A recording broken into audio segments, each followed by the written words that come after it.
존경하는 국민 여러분, 남양주병 김용민 의원입니다. 지난 12월 2일 밤 국민 여러분 무엇을 했는지 혹시 기억나십니까? 그러면 12월 3일 밤은 무엇을 했는지 기억나십니까? 맞습니다. 우리는 12월 2일은 기억 못해도 12월 3일 밤은 다 기억하고 있습니다. 그게 온 국민들에게는 공포와 트라우마로 남아 있습니다. 전두환 전 대통령 내란 구속, 노태우 내란, 이명박 부패로 구속, 박근혜 부패로 구속되고 탄핵, 윤석열 내란으로 구속. 이게 국민의힘의 성적표입니다. 연속 5번의 대통령이 구속됐습니다. 그중에 연속 2번의 대통령은 탄핵됐습니다. 이게 국민의힘 성적표입니다. 잘 기억하시기 바랍니다. 12월 2일 밤 뭐 하셨습니까? 네, 기억을 잘 못하고 있습니다. 12월 3일 밤 뭐 하셨습니까? 여러분이 아시는 상황입니다. 그날. 계엄 직전에 뭐 하셨습니까? 계엄 직전에 저녁을 먹고 있었습니다. 네. 누구랑 먹었는지 기억하세요? 네. 저녁은 친구랑 먹었습니다. 네. 다 전 국민이 똑같습니다. 12월 2일은 기억 못해요. 이게 지금 부총리가 몸담고 있는 정권이 만든 짓입니다. 전 국민에게 이렇게 큰 공포와 트라우마를 심어줬습니다. 그날을 다 기억합니다. 모두가 기억합니다. 자, 지금 경제부총리이지 않습니까? 네. 네. 대통령 권한대행 순위는 몇이죠? 대통령 권한대행 순위는 몇 번째냐고요? 제가 2번째입니다. 네. 수많은 장관들이 있음에도 불구하고 왜 2번째라고 생각하세요? 중요한 책무를 갖고 있으니까 열심히 하라는 뜻으로 알고 있습니다. 개인 최상목을 여쭤보는 게 아닙니다. 왜 경제부총리가 2번째죠? 그러니까 경제부총리가 그 자리 자체가 중요한 책무니까 책무라는 얘기로 말씀드리는 겁니다. 왜 중요한 책무라고 생각하십니까? 경제와 민생이 국민들한테 중요하기 때문입니다. 네, 대한민국이 정말 그만큼 경제를 중요시 생각한다라는 것을 헌법과 법률에 정해둔 것이라고 봐야겠죠? 네, 그렇습니다. 12월 3일 내란 비상계엄 선포 이후에 경제 상황 어떻게 됐는지 한번 브리핑해 주십시오, 국민들께. 12월에 정치적 불확실성이 확대됐습니다. 네, 그로 인해서 경제에는 굉장히 부정적인 영향이 커졌고요. 네, 그래서 그렇게 하면서 저희가 또 지금 글로벌 통상의 불확실성이 커진 그걸 더해져가지고 그런 부분들이 지금 경제나 민생에 있어서 굉장히 어렵습니다. 그래서 정부를 대표해서 국민 여러분께 송구스럽습니다. 다만 지금 현재의 경제 상황은 아까 말씀드린 정책 불확실성에 더해서 우리가 글로벌 금융위기 이후에 후유증으로 고금리 고물가가 지속되고 있어서 민생이 어려웠습니다. 그 부분과 그 다음에 여러 가지 구조적인 이유들, 우리 주력 산업의 어려움, 이런 부분들까지 포함해서 이 모든 것들이 같이 지금 우리 경제를 짓누르고 있어서 굉장히 어렵습니다. 그래서 정부는 이런 상황에서 아까 말씀드린 것처럼 우리의 대외 신인도를 사수하고 그 다음에 경제와 민생, 그 다음에 우리 주력 산업의 생존 전략을 모색하는 데 좀 총력을 다하고 있습니다. 환율은 어떻게 됐습니까? 계엄 선포 이후에. 계엄 직전엔 1,402원, 3원으로 알고 있습니다. 지금 좀 올라갔다가 환율은 제가 외환시장은 약간 변동성은 완화됐습니다. 환율은 한 1,450원 수준이고요. 그다음에 주가는 그 전 수준으로 회복이 됐습니다만 이거는 단기적인 변동성을 갖고 말씀드리기는 어렵고요.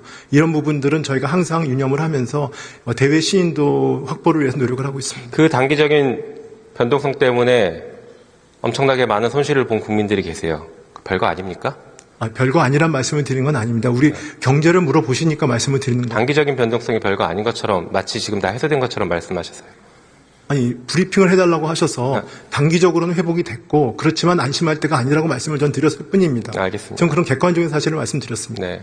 그럼 주가는 어떻게 됐습니까? 조금 전에 말씀 주셨지만 계엄으로 인한 주가가 어떻게 되는지 말씀해 주시죠. 주가도 그 전 상황 그냥 주가 지수로 보면 회복이 됐다고 얘기를 합니다. 그렇지만 이 모든 것들은 저희가 최근에 피치라고 하는 신용평가사에서 우리나라 신용평가를 가장 역사가 가장 높은 등급을 유지하고 있는데 그대로 유지를 했습니다. 그래서 저희가 안심할 수 있다는 뜻은 아니고 우리 한국의 어떤 시장 경제 시스템, 그다음에 한국의 여러 가지 시스템에 대한 신뢰를 아직 가지고 있다. 그 저희를 지켜보고 있다. 이렇게 좀 이해하고 있습니다. 그 주가가 순식간에 144조 원이 증발했습니다. 알고 계세요? 네, 알고 있습니다. 네. 알고 있습니다. 계엄 때문인 건 맞습니까? 그로 촉발된 정치적 불확실성 때문인 걸 알고 있습니다. 네. 휘발유 값은 어떻게 됐습니까?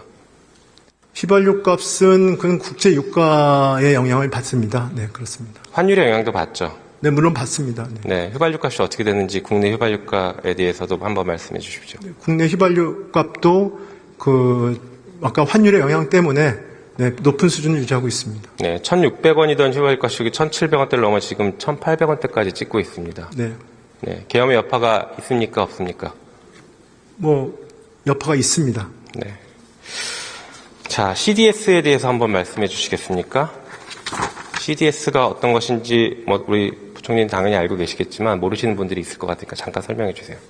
CDS는 우리나라의 부도 확률 이런 것들을 나타내는 지수로 생각하시면 될 것 같고요. 네. 그 부분들은 저희가 그 계엄 이전 상황보다 좀 확대는 됐습니다만 기본적으로 그렇게 우려할 수준까지는 아직 아니라고 알고 있습니다. CDS는 이제 말씀하신 것처럼 국가의 CDS도 있지만 금융권 CDS도 있고 이제 채권 발행할 때 CDS가 다 영향을 미치죠. 네, 그렇습니다. 네. 그 CDS가 지금은 우려할 수준은 아니라고 하시지만 CDS가 계엄 직후에 국가 CDS가 폭등했던 건 알고 계십니까? 네, 그건 알고 있습니다. 어느 정도 올랐습니까? 제가 정확한 수치는 기억을 못합니다. 약 40pp 정도 올랐습니다. 네. 네. 급등한 것이죠, 그 정도면. 네. 그래서 제가 그 이후에 신용평가사 3사를 화상으로 다 면접을 했습니다. 네. 네. 은행도 보니까 한 40pp 정도 급등한 것 같습니다. 알고 계십니까? 네, 알고 있습니다. 예, CDS가 이렇게 올라가면 어떤 문제가 생깁니까, 경제에는? 일단은 차입을 할 때 그 비용이 올라갑니다. 맞습니다. 자금 조달에 일단 굉장히 큰 어려움이 생기겠죠. 네네. 예, 부도 가능성이 높아졌다. 신용 리스크가 발생했다라고 평가되기 때문에 그렇죠. 조달 비용이 높아질 수밖에 없는 것이죠. 네, 그렇습니다. 자, 지금 말씀하신 걸 쭉 종합해 보면은 계엄 이후로 우리나라 경제 상황이 어쨌든 간 커다란 충격을 받았습니다. 맞습니까? 네, 충격을 받았습니다. 네. 12월 3일 비상계엄 선포하고 아무 일도 없었다라고 윤석열 대통령이 얘기하는데 맞습니까? 틀렸습니까? 대통령께서 사법 절차나 그 헌재 심판 절차에서 말씀하신 거에 대해 언급하는 건 적절치 않다고 생각합니다. 지금 경제가 가장 중요해서 부총리가 권한대행 2순인데 이 정도 얘기 못 하십니까? 12월 3일 비상계엄 때문에 경제가 큰 충격을 받았다 지금 말씀하셨습니다. 아무 일도 없었습니까? 제가 경제가 충격을 받았고 부총리께서는 12월 2일은 기억 못하고 12월 3일은 기억하고 계십니다. 맞습니까? 네, 맞습니다. 네. 아무 일도 없었습니까? 그 질문 자체가 제가 답변하기 적절치 않습니다. 하고 싶은 얘기는 있겠지만 못 하시겠죠. 그렇게 이해하겠습니다.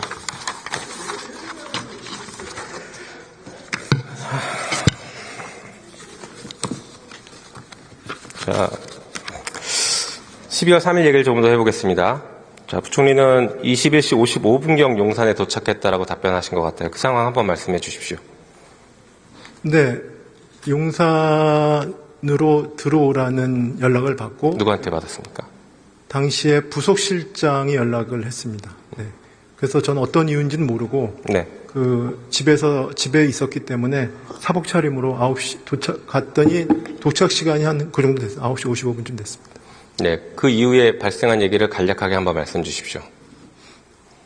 그 이후에 도착해서 대접견실을 들어가니까 모두들 몇 분 계셨는데 상당히 걱정이 많은 표정으로 계셨습니다. 그래서 왜 오늘 모였냐고 물어보니까 비상계엄이 지금 예정이 되어 있다 말씀이 들어서 제가 예상 당연히 하지 못했던 상황이고 너무 초현실적이라서 그 대통령 그러니까 집무실로 들어가서 저랑 몇 사람이 들어가서 대통령께 경제나 대외 신인도에 미치는 아주 부정적 영향이 크기 때문에 상당히 강하게 반대 의견을 말씀을 드렸었습니다. 네, 그렇지만 하여튼 그게 성사가 안 되고 다시 나와서 바로 직후에 계엄이 발표가 된 그런 상황입니다.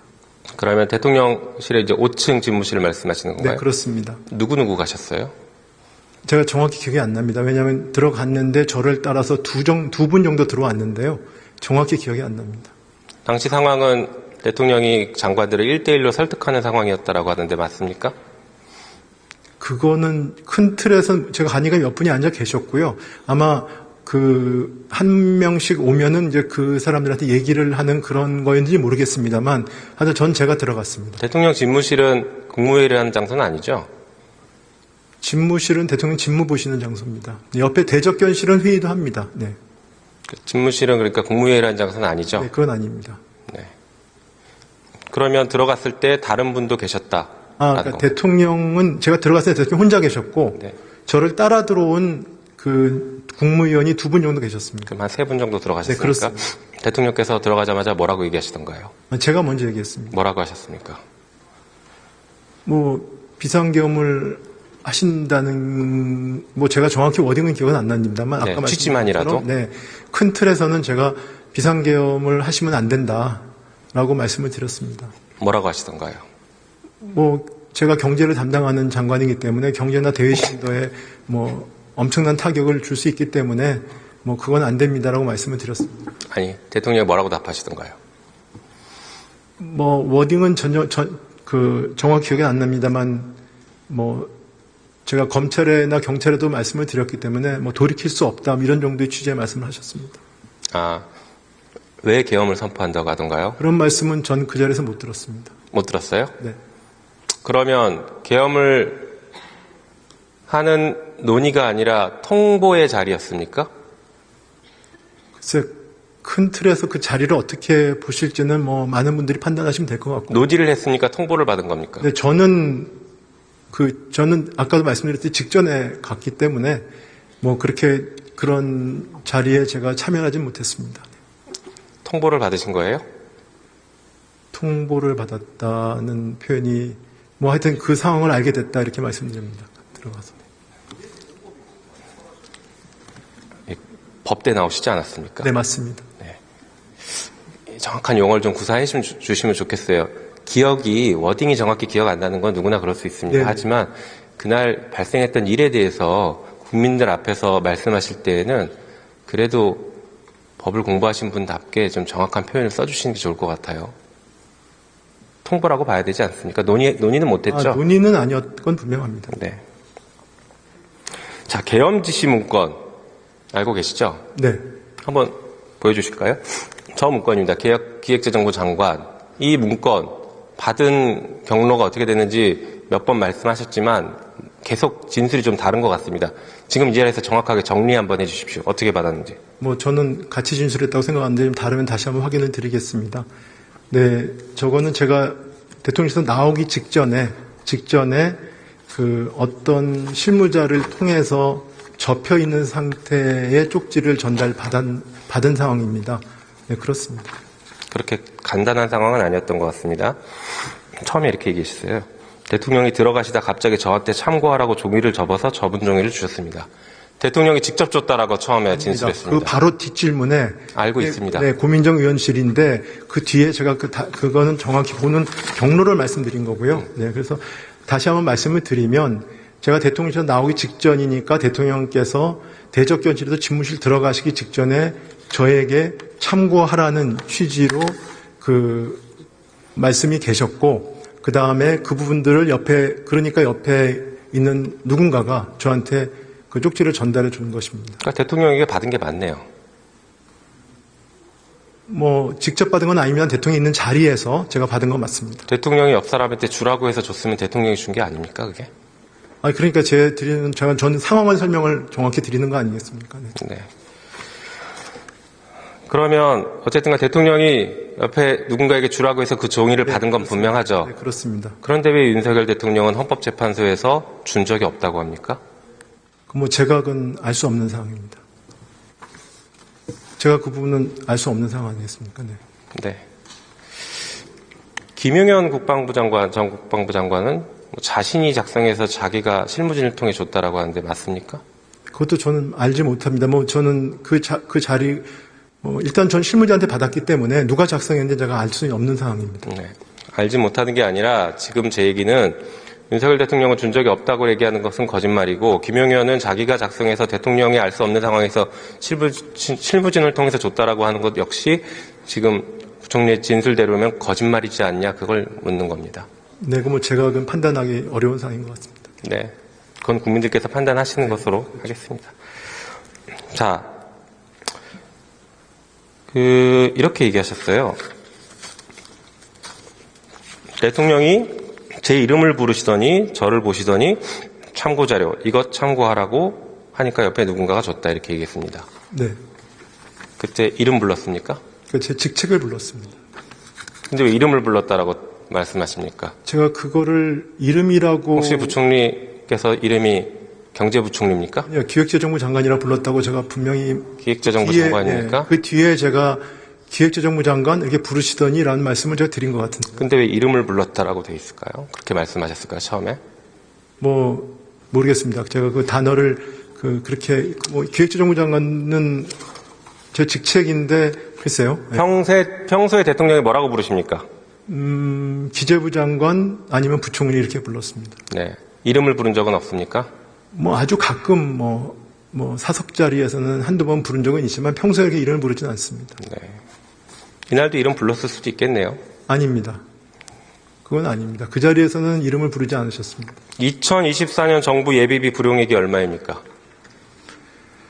예비 불용액이 한 2조, 제가 좀 2조 얼마 정도 제가 언뜻 생각이 나. 맞습니다. 2조 5천억입니다. 네네. 2024년 국회 예산은 얼마인지 아십니까? 24년이요? 네, 작년. 작년이요?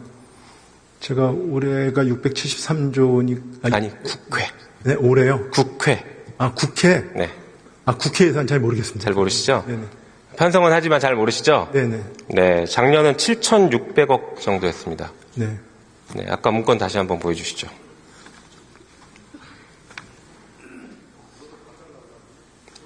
자, 보십시오. 예비비 충분히 확보하고, 그 다음 맨 밑에 국가 비상 입법기구 관련 예산을 편성할 것. 남는 예비비 2조 5천억이면은 국회 한 3개 정도 만듭니다. 맞습니까? 글쎄 뭐 단수 금액을 비교하면 그렇게 말씀하실 수 있는데 저 문건은 제가 지난번에도 말씀을 드린 적이 있는데 뭐 정확히 무슨 뜻인지 제가 모르는 좀 워딩이 써 있습니다. 네, 다시 한번 볼까요? 국가 비상 입법기구 관련 예산을 편성할 것에서 국가 비상 입법기구는 어떻게 이해했습니까? 지금 이해하는 걸 말씀해 주십시오. 그때는 그러니까 뭐 못 봤다고 얘기하셨으니까 그 말을 제가 일단 믿어드리겠습니다. 다만 지금 어떻게 이해하십니까? 지금 이해가 안 됩니다. 저게 국회를 대체하는 거라고 이해가 됩니까? 문헌상? 제가 작성한 문서가 아니고요, 위원님. 네. 그 제가 권한대행이든 부총리든 여기 와서 답변을 드리는 거 아니겠습니까? 네. 그냥 제가 예상을 해서 말씀드릴 수 있는 거는 아닌 것 같다고 생각합니다. 네. 저것은 써 있는 문구를 어떻게 이해하는지를 질문 드리는 겁니다. 네. 지금 봤을 때. 네.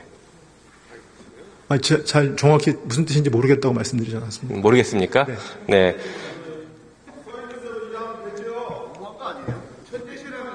대한민국 대통령을 대행하고 계신 분이 저걸 이해를 못하고 계신다니까 이 국난을 어떻게 헤쳐나갈지 진짜 참 걱정이 너무 큽니다.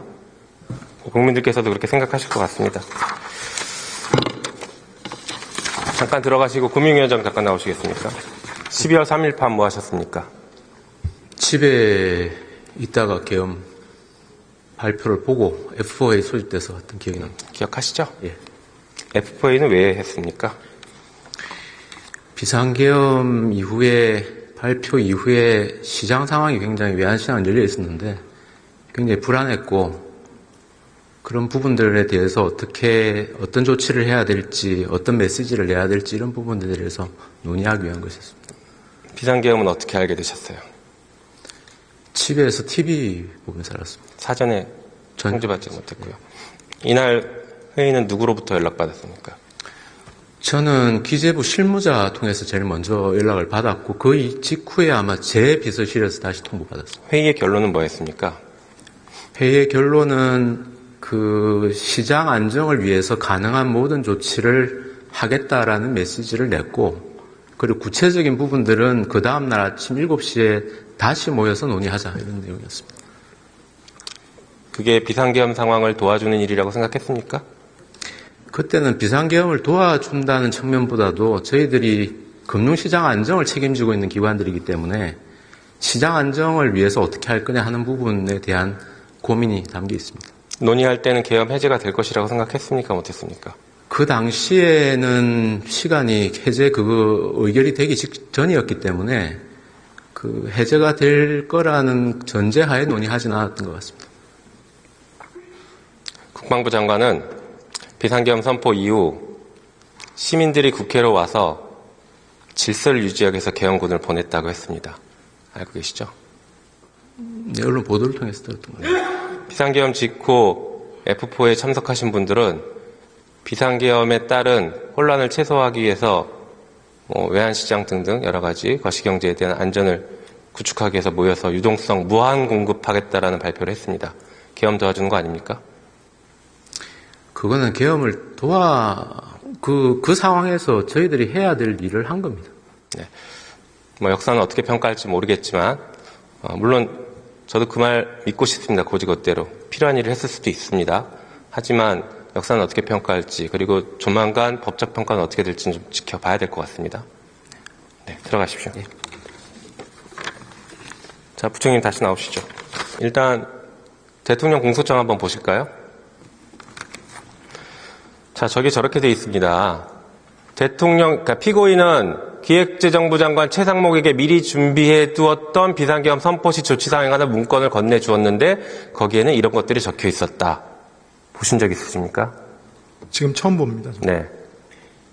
법 공부하셨으니까 아시겠지만 저 정도면 윤석열 공소장에는 우리 부총리는 공범으로 적시된 겁니다. 알고 계십니까? 글쎄 제가 판단할 위치에 있지 않습니다. 네.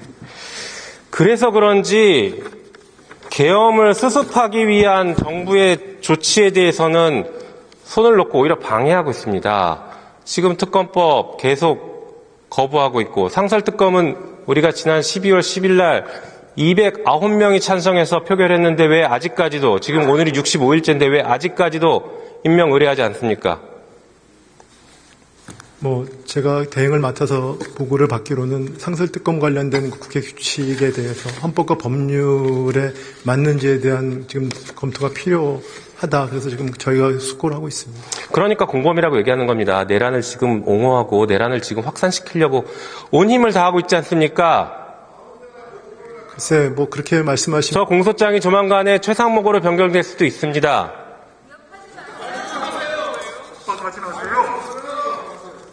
겁은 먹습니까? 답변하십시오.